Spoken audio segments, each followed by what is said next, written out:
The crystal champagne flute felt cold in her hand, but not as cold as the public humiliation.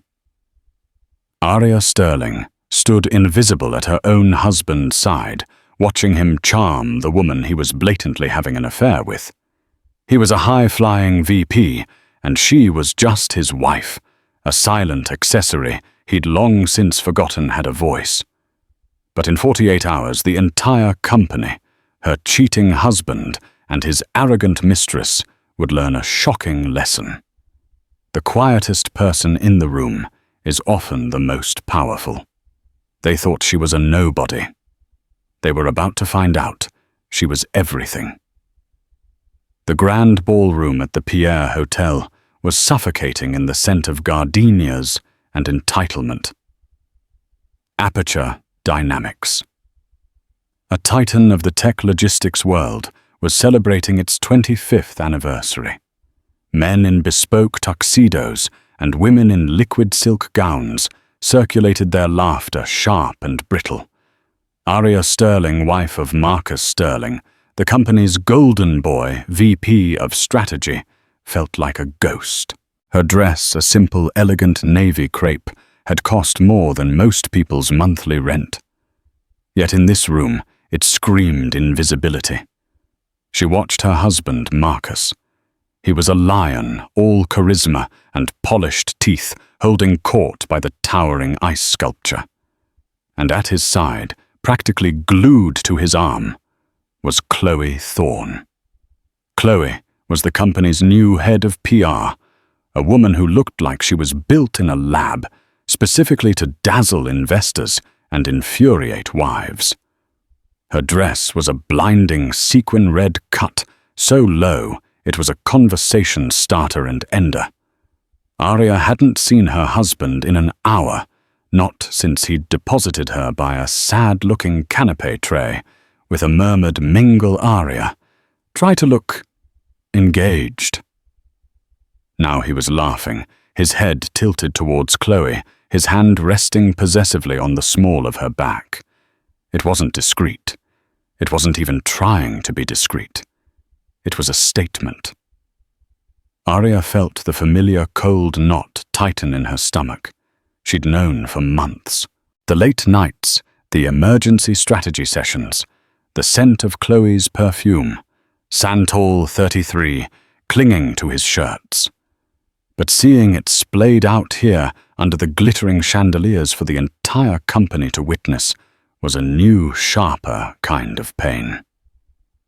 She took a step back, bumping into Jennifer, the wife of the CFO. Jennifer gave her a look that was a toxic cocktail of pity and judgment. "Arya, darling," Jennifer stage whispered, not bothering to lower her voice. "You're a saint. If my David ever looked at another woman like that, well, let's just say I wouldn't be standing here holding a shrimp." Arya forced a smile that felt like cracking porcelain. "Marcus is just welcoming the new PR head. He's very dedicated." Jennifer's eyes flickered back to the pair who were now sharing a champagne flute, Chloe sipping and giggling. "Oh, honey, he's dedicated all right." Arya mumbled an excuse and walked away, her heels sinking into the plush carpet. She found a shadowed alcove near the orchestra. The classical music was a thin veneer over the jungle sounds of the party. She watched as Marcus led Chloe onto the dance floor, his hands sliding down to her hips in a way that was anything but professional. This was her life. A beautiful empty penthouse on Park Avenue, a husband who treated her like furniture, and a social circle that watched her humiliation as if it were a spectator sport. Suddenly the music stopped. A man with a microphone was on stage tapping it. "If I could have your attention, we have a few words from the man who built this, all our esteemed CEO, Harrison Vance." An older, distinguished man.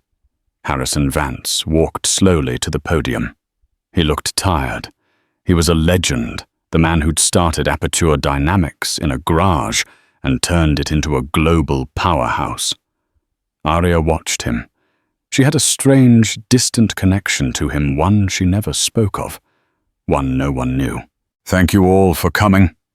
Harrison's voice boomed, then quieted with emotion. 25 years. It's been the ride of a lifetime.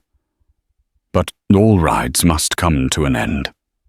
A nervous murmur rippled through the room.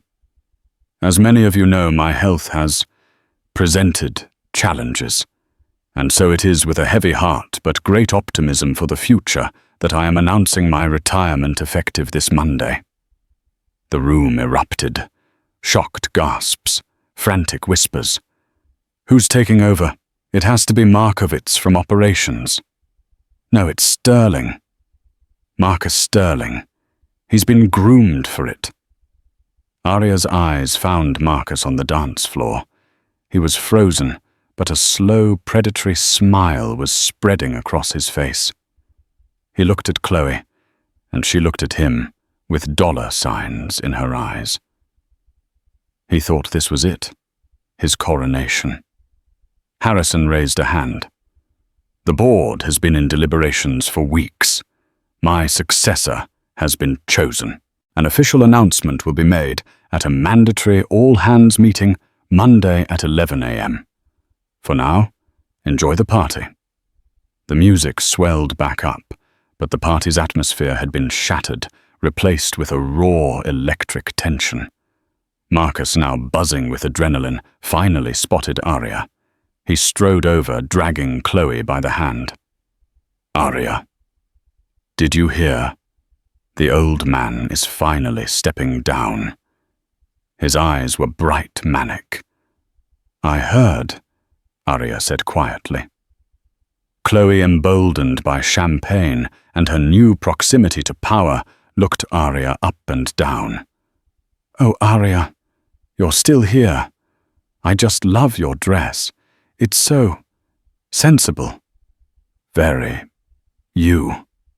She laughed, a sound like tiny breaking glass. Marcus chuckled, a low, dismissive sound. Now, Chloe. Be nice. Arya's she's not into the corporate glamour, are you, honey? She's more domestic." He turned to Arya, his tone dropping to a growl.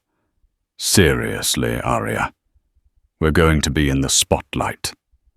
You need to try harder. This whole wallflower thing. It's embarrassing. Look at Chloe. This is what presence looks like." He didn't even see the flash of fire in Arya's eyes.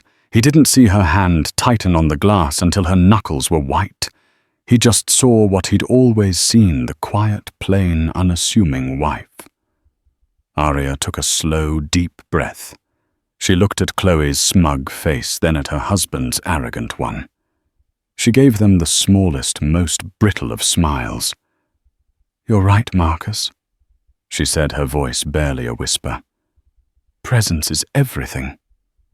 She turned and walked away, leaving them both standing there, surprised she'd even spoken. Marcus just shrugged, turning his attention back to Chloe. He had a kingdom to claim. He had no idea that the Queen had just silently declared war. Their penthouse was a glass box in the sky, with sweeping views of Central Park. It was decorated by a high-priced designer in shades of white, beige, and grey. It was beautiful, sterile, and cold. It was Arya's prison.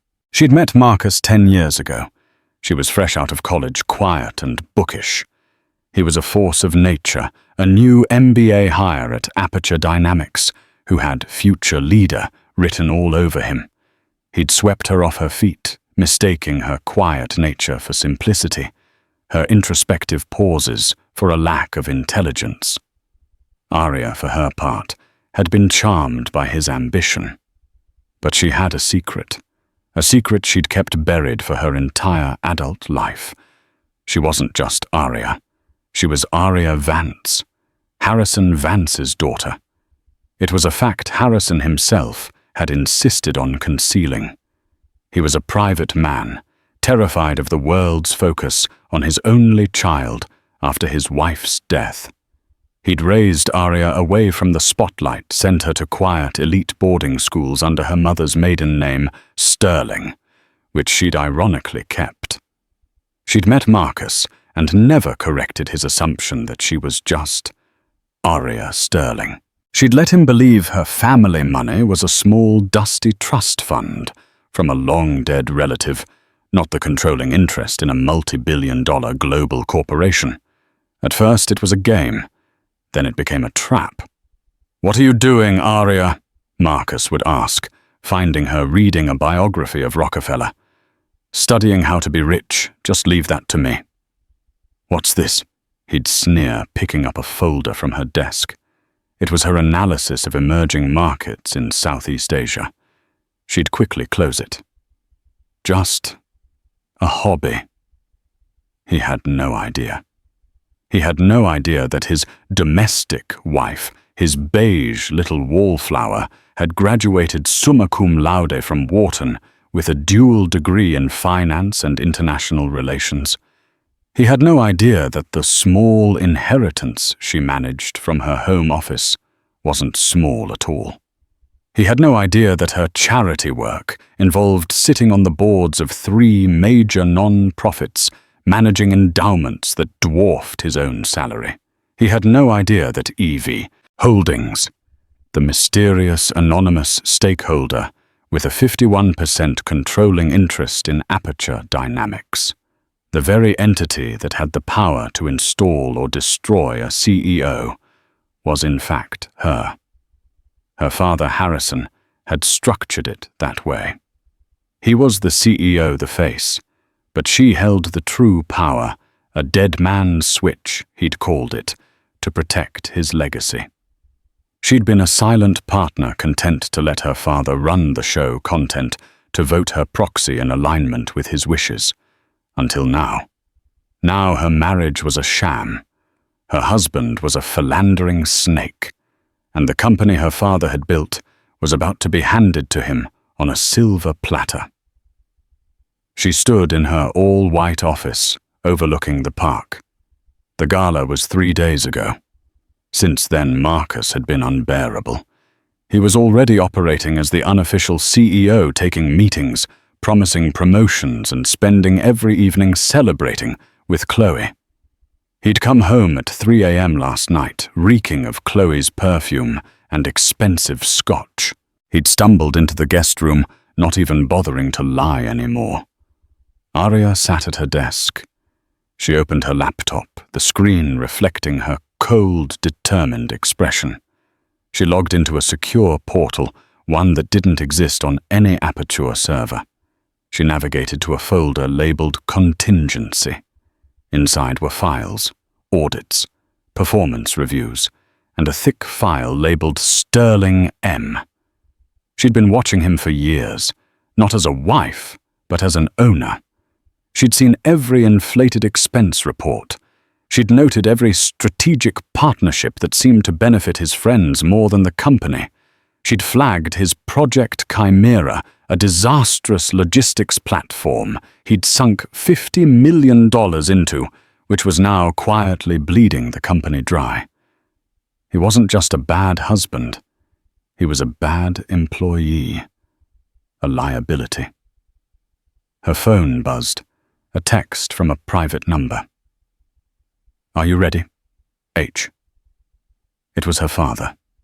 She typed a reply. "Yes. Call the board. 11 a.m. Monday." A moment later, another text. "He will be destroyed, Arya. Are you prepared for that?" Arya looked at her wedding photo on the wall. Marcus was smiling, but his eyes were already looking past her towards the next horizon, the next conquest. She remembered his words at the gala. "It's embarrassing." She typed her final reply. He built his own gallows. "I'm just pulling the lever. See you Monday, Dad." She shut the laptop. For the first time in 10 years, Arya Sterling didn't feel like a ghost. She felt like a storm, and the barometer was dropping fast. It was Saturday night, the calm before the storm. Monday's 11 a.m. meeting loomed over the entire company like a guillotine. Aria was in her walk-in closet, packing a single reinforced leather suitcase, not with clothes, with files, binders, hard drives. She heard the front door slam. Marcus was home early. That was new. "Aria!" he bellowed from the foyer. His voice was different. Not drunk, not arrogant. It was nervous. She walked out to the grand living room. He was pacing his tuxedo jacket from last night, still on tie ripped loose. "Where have you been?" he snapped. "I was here, Marcus, at home, where I always am." "Well, I've been calling you. Why didn't you pick up?" "My phone was on silent. I was reading." He ran his hands through his hair. Reading. "Do you have any idea what's happening? The old man just leaves no transition plan, no warning. And the board is silent. Arthur won't even take my call." Arthur Pendleton was the board chairman, an old money stalwart who had been Harrison Vance's right hand for 40 years. "I'm sure they're just handling the transition." "Marcus," Aria said, her voice even. "Handling it?" he scoffed. "This is my moment, Aria. My entire career has been building to this. I'm the obvious choice. I'm the only choice, but the silence, it's making me nervous." He finally stopped pacing and looked at her. Truly looked at her for the first time in months. And he didn't like the woman he saw. She wasn't wringing her hands. She wasn't fluttering anxiously. She was just watching him. "You know what?" he said, a new cold realization dawning on him. "You're part of the problem. Your passivity. I'm about to become CEO of a global company, and what will you be, this quiet mouse?" He walked over to the bar and poured a deep glass of Macallan 25. "This isn't going to work," he said, not looking at her. "What isn't?" Aria asked, though she already knew. "Us. This marriage." He took a long, burning sip. "Look, Aria, I'm going to be honest with you because I'm a good guy." Aria almost laughed. "A good guy. I'm in love with Chloe," he said, as if announcing a new stock ticker. She gets me. She understands the pressure. She's a partner, not an anchor." He turned to her, his face a mask of false sincerity. "I'm filing for divorce." Aria stood perfectly still. "I see. Yeah, I figured you would. Look, I'm not a monster. I know you're not equipped for the real world. You have no job, no skills. You've just been living off me." This was the moment. The absolute breathtaking audacity of the man. He was telling her, a woman who controlled a multi-billion-dollar corporation, that she had no skills. So, he continued walking to his briefcase and pulling out a document. "I had my lawyer draw this up. It's a settlement. I'm being very, very generous. I'll give you the apartment. Well, not this apartment, obviously, but a nice one downtown, and a stipend. Enough for you to live on so you don't have to, I don't know, get a job as a barista." He slid the papers across the marble coffee table. "Just sign it, Aria. Let's make this clean. I need to be focused for Monday. A messy divorce. It's bad optics." Aria walked over to the table. She picked up the document. She saw the number. It was $2 million. A generous offer from a man whose last bonus, which she had technically approved, was $5 million. A man who had no idea that her personal portfolio, separate from Aperture, was worth over $900 million. He was offering her a rounding error. She looked at the signature line. Aria Sterling. And then she did something he never expected. She smiled, a real slow, cold smile. "What?" he said, unnerved. "What's so funny about this?" Arya said, holding up the papers. "It's very thorough, Marcus." "Of course it is. I had my best people on it," he said proudly. "I'm sure you did." She let the smile fade. "But I'm afraid I can't sign this." His face darkened. "Don't be stupid, Arya. You won't get a better offer. My lawyers will crucify you. They'll paint you as a depressed, unstable recluse, which, let's be honest, isn't far from the truth." Arya placed the document back on the table. "You'll get the papers, Marcus. Don't worry." "Good," he said, relieved. "I knew you'd see reason." "Oh no, not these papers," she said, her voice dropping, losing its soft, wife-like quality, and taking on a new hard corporate edge.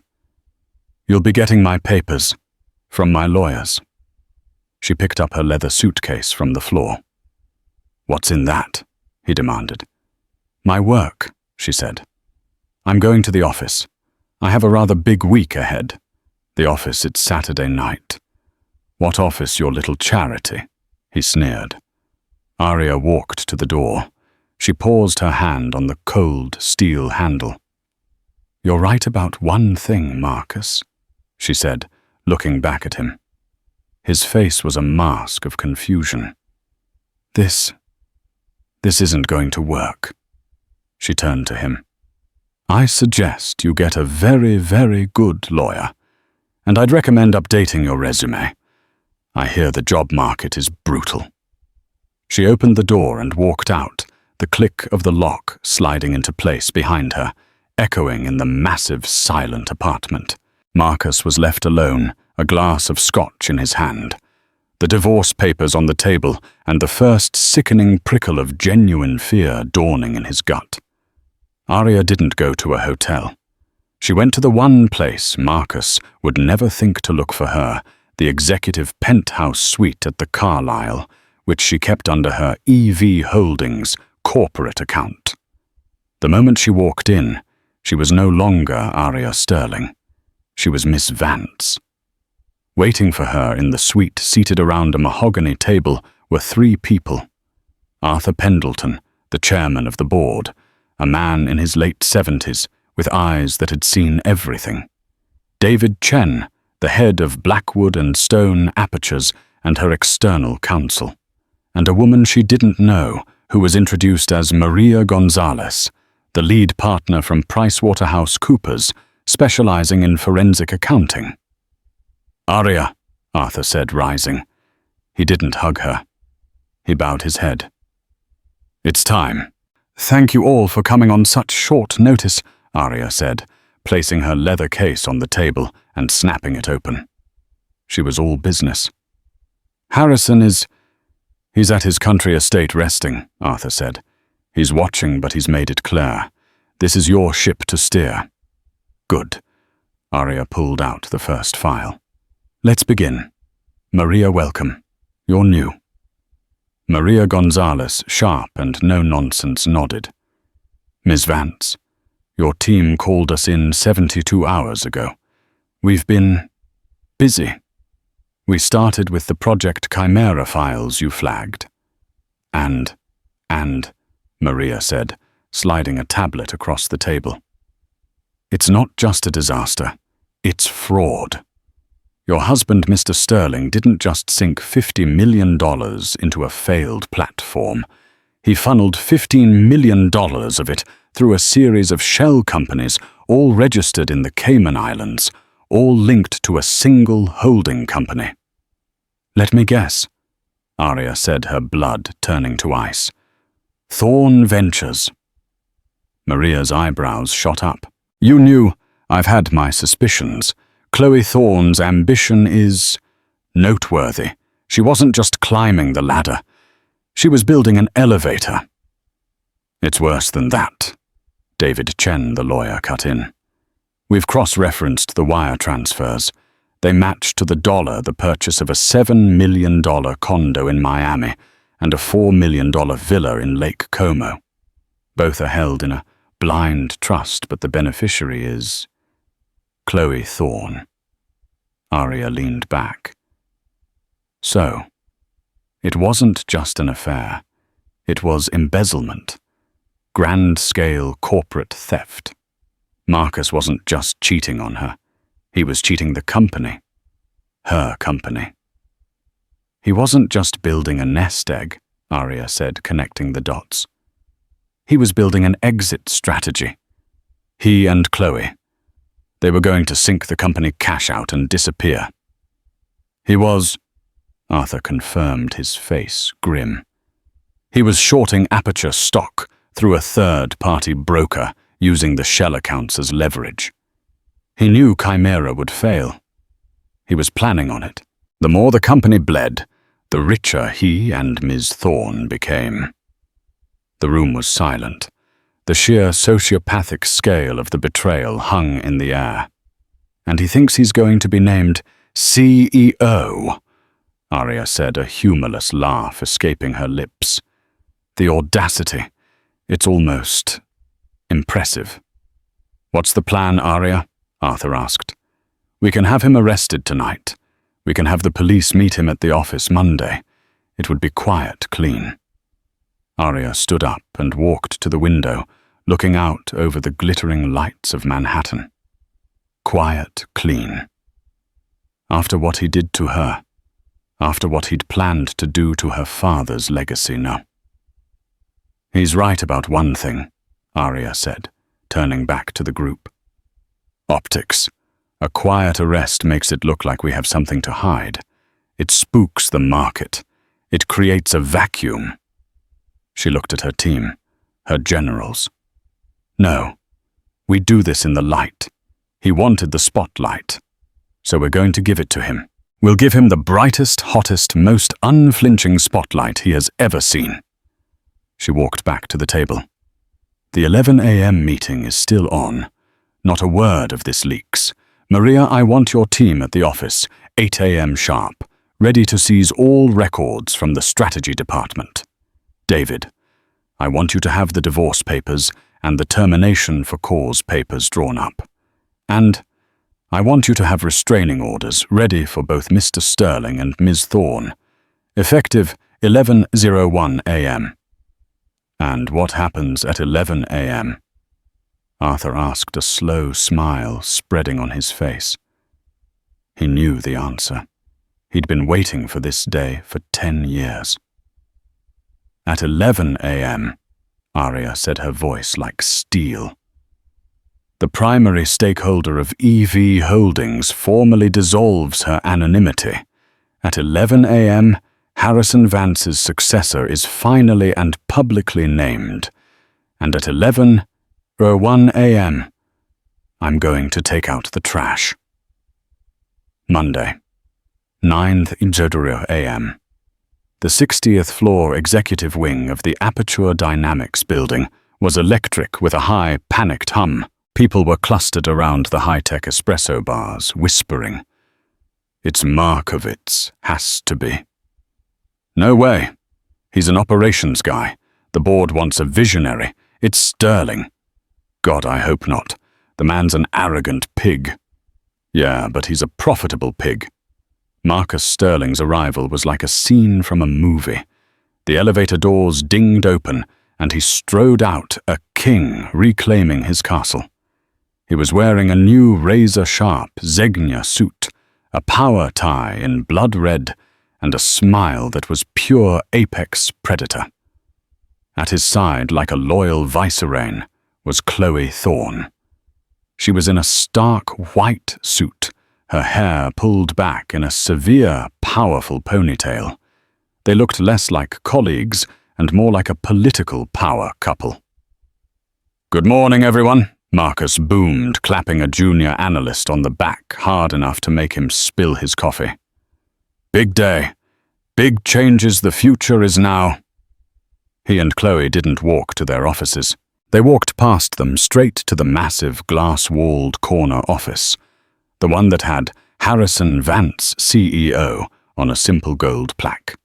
"Marcus, you can't." His assistant, Pa and trembling, tried to stop him. "It's fine, Sarah," Chloe cooed, already admiring the view. "We're just measuring the drapes." Marcus laughed and sat in Harrison's chair, putting his feet up on the massive oak desk. "Fits like a glove, doesn't it?" The entire floor was watching, horrified and fascinated.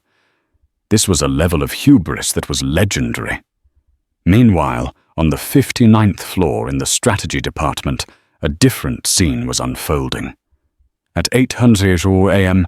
sharp, a team of 20 stone-faced accountants from PricewaterhouseCoopers, led by Maria Gonzalez, had walked in. They hadn't asked for permission.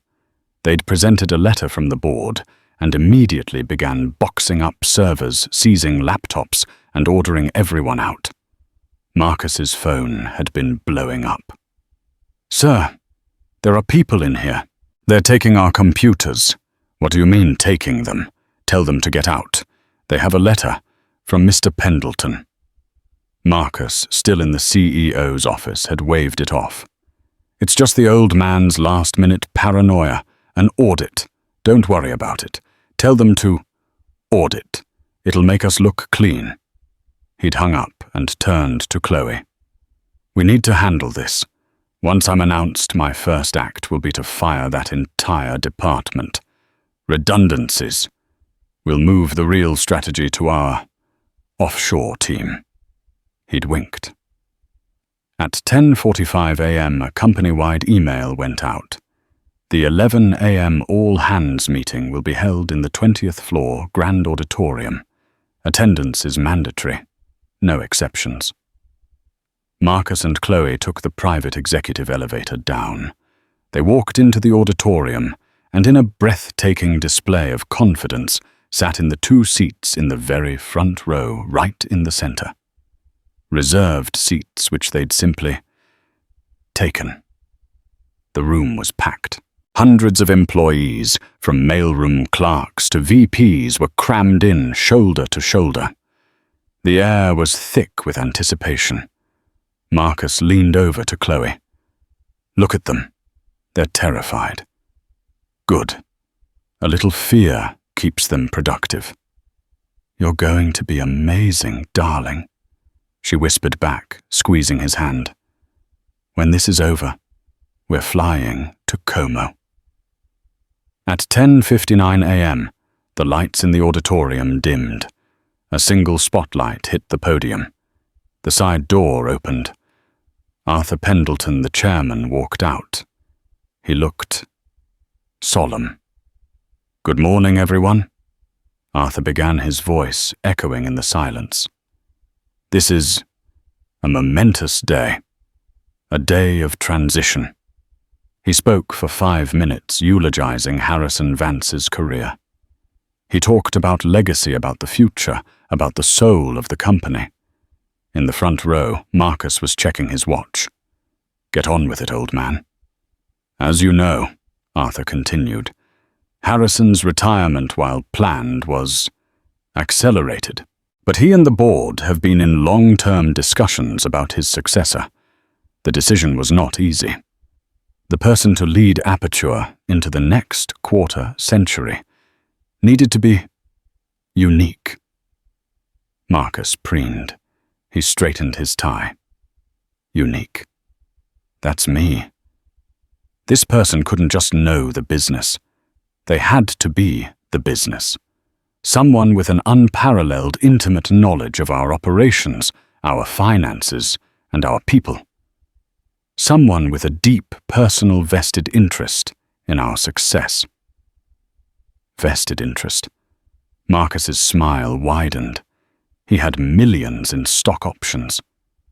The board's vote was unanimous on the recommendation of the company's primary, and until now, anonymous stakeholder, EV Holdings. A gasp went through the crowd. EV Holdings was a ghost story, a corporate legend, the shadow owner no one had ever seen. "And so," Arthur said, It is my profound honor to introduce you to the new CEO and president of Aperture Dynamics. This was it. Marcus half stood, ready to accept the applause. Chloe was already beaming. Who has graciously agreed to step out of the shadows and take her rightful place at the helm of this company. Marcus froze. Her Arthur turned to the side of the stage. Please welcome your new CEO, Aria Vance Sterling. The name hung in the air, electric and confusing. Aria Vance Sterling. For a full 5 seconds there was absolute stunned silence. The crowd was confused. Sterling-like.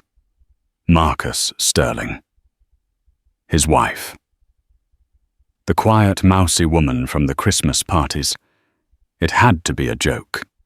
Marcus Sterling's face was a grotesque painting of confusion.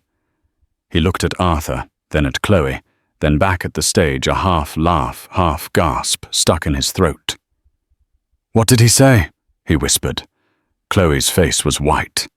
He said Aria, and then from the same side door Arthur had used, she appeared.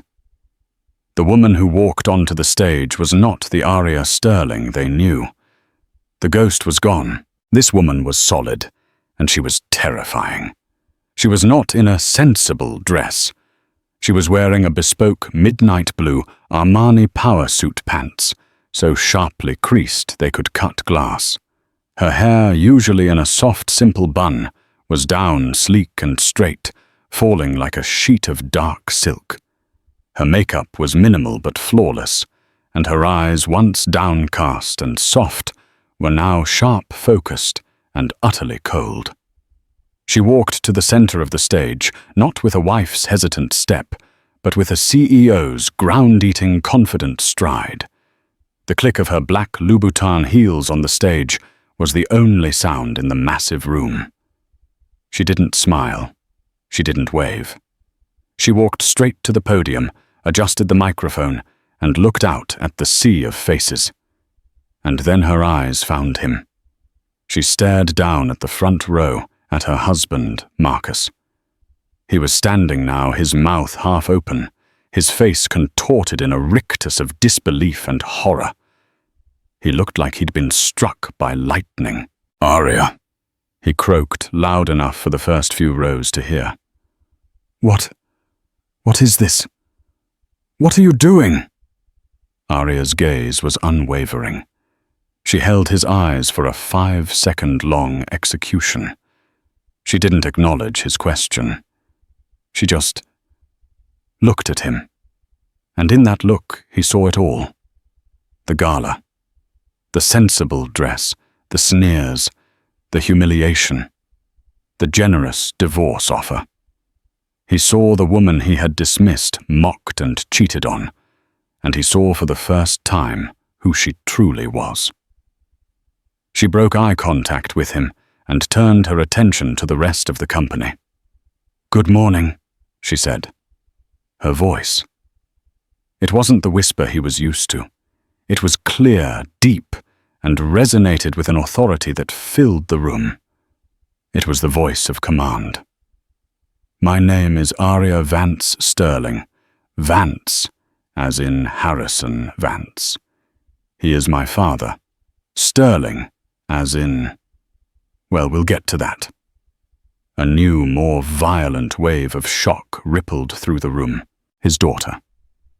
The daughter. All this time. "For 25 years, Aria continued, her voice cutting through the noise. "My father built this company from nothing. For the last 10, I have been its primary stakeholder. Holdings. You could have heard a pin drop on the carpet.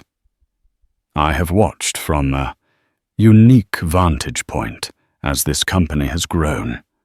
I've seen its triumphs, and I have seen its vulnerabilities.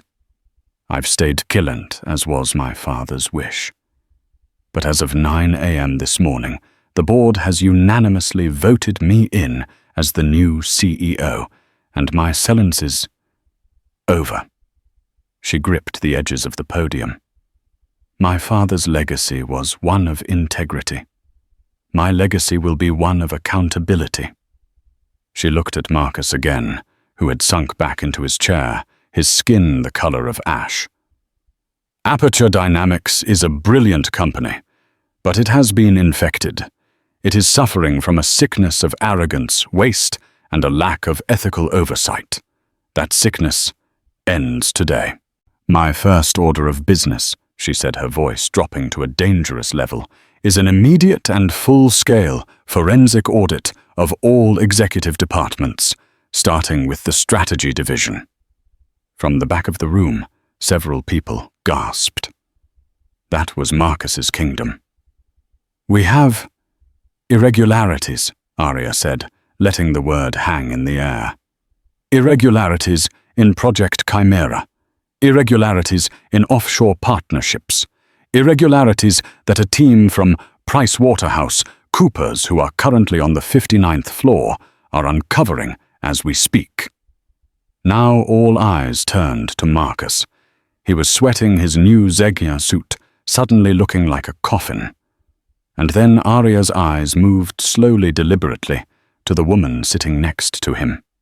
Second, Arya said, we will be implementing a new zero-tolerance ethics policy. Our company will no longer tolerate fraternization that compromises our bottom line.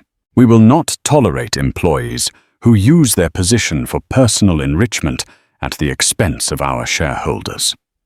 Chloe Thorne, who had been frozen in a state of "this isn't happening," suddenly felt the heat of 1,000 sun spotlight. She looked like a trapped animal. Marcus finally found his voice. It was a pathetic, broken thing. Arya. Honey. Stop. What is this? This is a joke, right? You're sick. The pressure, it's made you snap. He started to stand up, to walk towards the stage, a desperate, placating smile on his face. Everyone, my wife, she's unwell. Sit. Down, Arya commanded. The voice was so sharp, so powerful, that Marcus froze 1 foot in the aisle. Do not call me honey, she seethed the microphone, picking up every venomous syllable. Do not call me your wife, and do not ever insinuate I am unwell. You, Mr. Sterling, are in no position to speak. Not to me, not to anyone. She nodded to the side of the room. Security. 2 large men in black suits who had been standing unnoticed by the exits began to walk calmly but with grim purpose down the center aisle. They were not the usual Aperture security guards. They were a private team. Marcus's false placating smile vanished, replaced by a raw, primal panic. Arya, you can't do this. This is my company. I built the strategy division. You're a housewife, he roared, his voice cracking. The entire auditorium recoiled. The insult was so base, so pathetic, it hung in the air like a foul smell. Arya simply watched him, her expression unreadable. She let his words echo. She let every single employee hear what their leader truly thought. A housewife, Arya repeated, her voice dangerously quiet. This housewife has a Wharton MBA, summa cum laude. This housewife has been managing a $900 million private equity fund for the last 10 years. And this housewife owns 51% of your salary, your bonus, and the chair you're currently sweating in. She turned to the 2 security guards who had now reached the front row. Mr. Sterling's access is revoked. His corporate accounts are frozen. His permissions are nullified. He is to be escorted from the building, immediately. No, Marcus yelled, trying to back away. You can't, I'm the CEO. I'm the CEO. The guards didn't hesitate. One took his left arm, the other his right, and they lifted him from his seat with practiced, non-negotiable force. "Arya, you bitch!" he screamed, his polished veneer finally shattering, revealing the rotten, desperate man beneath. "You'll pay for this. I'll ruin you. You'll what, Marcus?" Arya asked, her voice projecting over his shouts. "You'll crucify me. You'll paint me as an unstable recluse. You'll offer me a generous settlement. I think you've done enough." His eyes went wide with true, bottomless terror. He realized she'd known. She'd known everything. As they dragged him past the podium, he made one last, desperate lunge. "Chloe, tell them it's a mistake." All eyes, including Arya's, swiveled to Chloe Thorne. Chloe was hyperventilating. She was trapped.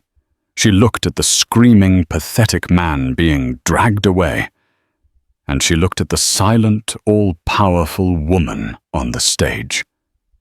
She made her choice. I don't know him," Chloe stammered, shrinking in her seat. I just worked for him. He forced me. He said if I didn't, he'd fire me." It was a good performance, but Arya was the director. "A compelling story, Miss Thorne," Arya said, her voice dripping with ice. "Unfortunately, I've already read the script and the bank transfers." Chloe's head snapped up, her eyes wide with animal panic.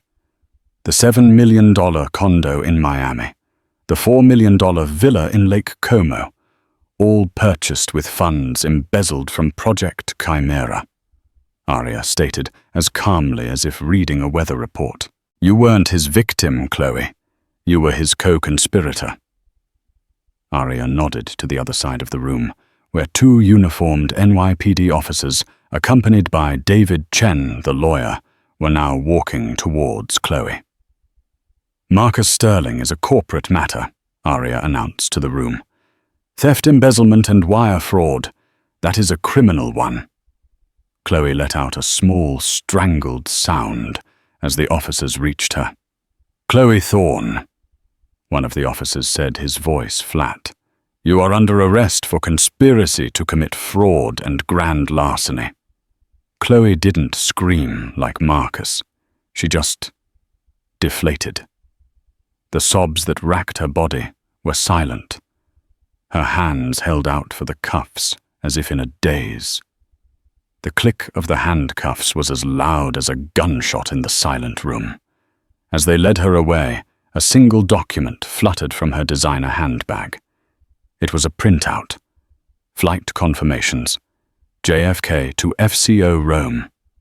2 passengers. First class. 1 way. Departing 7:00 p.m. Today.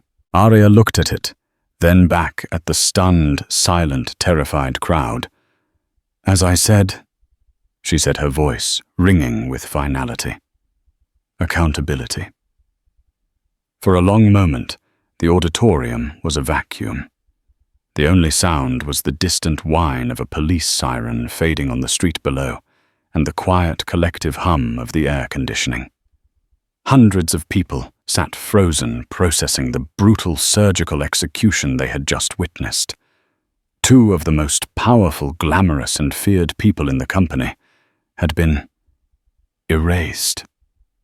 Not just fired, but vaporized. One dragged out by security, screaming like a madman. The other led away in handcuffs, a criminal. The VPs in the second and third rows, Marcus's men, his inner circle, looked at each other with pale, sickened expressions. They were the ones who had laughed at his jokes, covered his meetings with Chloe, and benefited from his corrupt projects. They were terrified. They were next. Arya stood at the podium, a general surveying the scorched earth of the battlefield. The victory was absolute. She took a slow, deep breath. The adrenaline from the confrontation began to recede, and her entire demeanor shifted. The avenging ice of her anger didn't disappear, but it refroze into something new, a white-hot, focused and purposeful fire. She wasn't just a destroyer. She was a builder. "I know," she said, and her voice, now reasonable and human, cut through the thick, fearful silence. "That was shocking. I take no pleasure in what you just had to witness. But a sickness like that, it can't be negotiated with. It can't be phased out. It has to be cut out cleanly and completely, so the healing can begin." She looked at the faces row by row. "The infection is gone. And now," she said, her voice hardening with resolve, "the real work begins." She clicked a remote in her hand. The large screen behind her, which had been dark, flared to life. It wasn't a spreadsheet of the losses. It wasn't a stock ticker. It was a new logo. The same Aperture A, but cleaner, stronger stripped of the gaudy, polished chrome Marcus had added. Aperture Dynamics was built on one thing: innovation.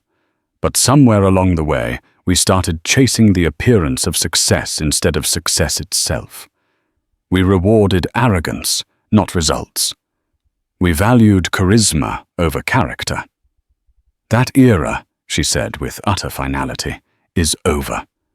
She started to pace the stage, and her energy no longer coiled, and dangerous began to fill the room, pulling people in. "Starting today, we are a new company. We are a company that values integrity. We are a company that values transparency. And we are a company that values talent, no matter where we find it, or how long it has been ignored." Her eyes scanned the crowd, and this time they weren't searching for enemies. They were searching for allies. Jennifer Miller from Accounts Payable, please stand up."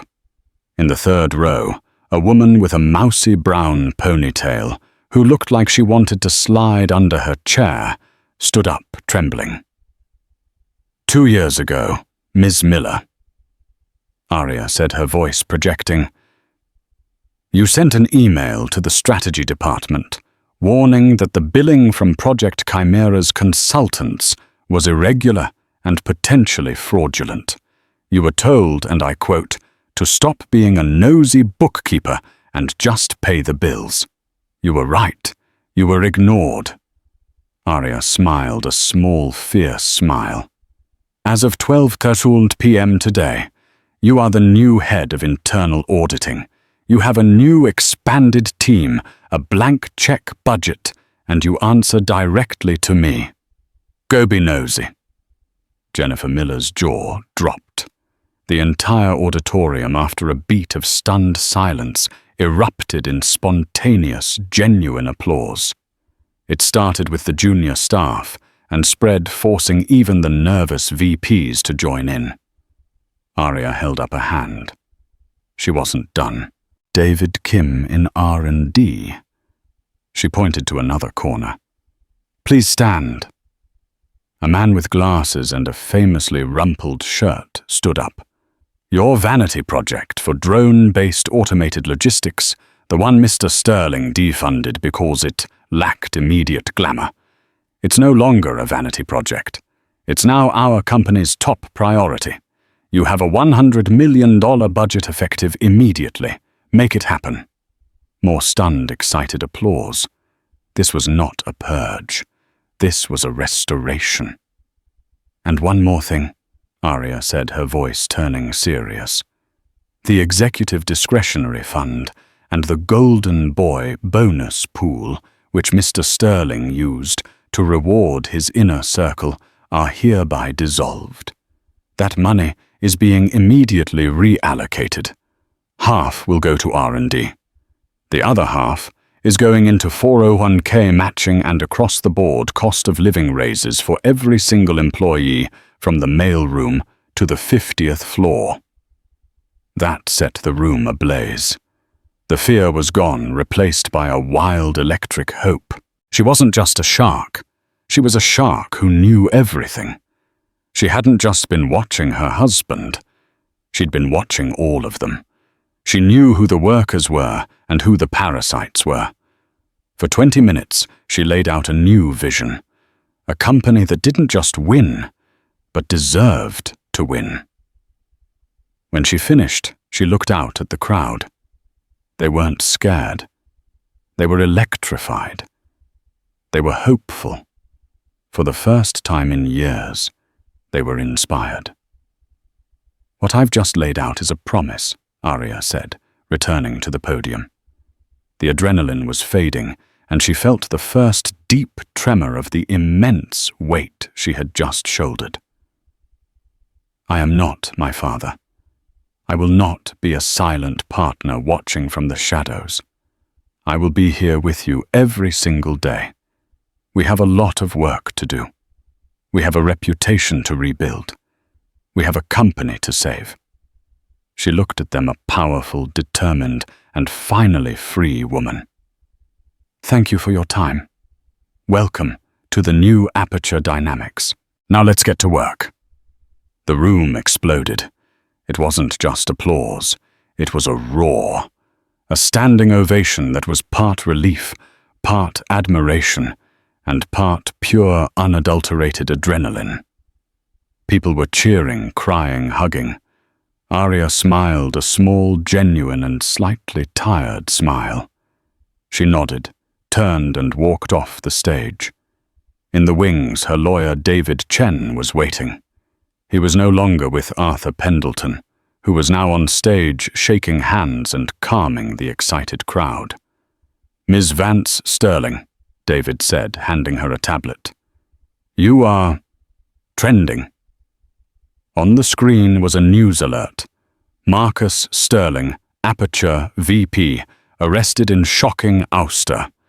Chloe Thorne, arrested for fraud. And another one from her private divorce attorney, Mr. Sterling, has been served.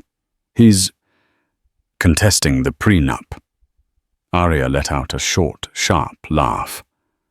"The prenup he insisted on. The one that says he gets nothing if he cheats. Let him contest. He's a good guy, after all. His lawyers can speak to my lawyers." David smiled. "And this." He pointed to an incoming text on her phone. She picked it up. One new message. "That's my girl. Dinner on Sunday. You're buying. H." She smiled and put the phone away. "My father is enjoying his retirement." She turned from the chaos of the auditorium and walked toward the private executive elevator, the one that for the past decade she had never been allowed to use. As she approached her reflection, moved across the polished marble wall, she didn't see the humiliated wife from the gala. She didn't see the sensible woman in the navy dress. She saw a CEO. She pressed the button for the 60th floor. Her floor. The humiliation was over. The reign had just begun. And just like that, the empire built on arrogance crumbled at the feet of the woman they never saw coming. Arya's story is a powerful reminder that silent endurance is not weakness. It is the quiet gathering of strength.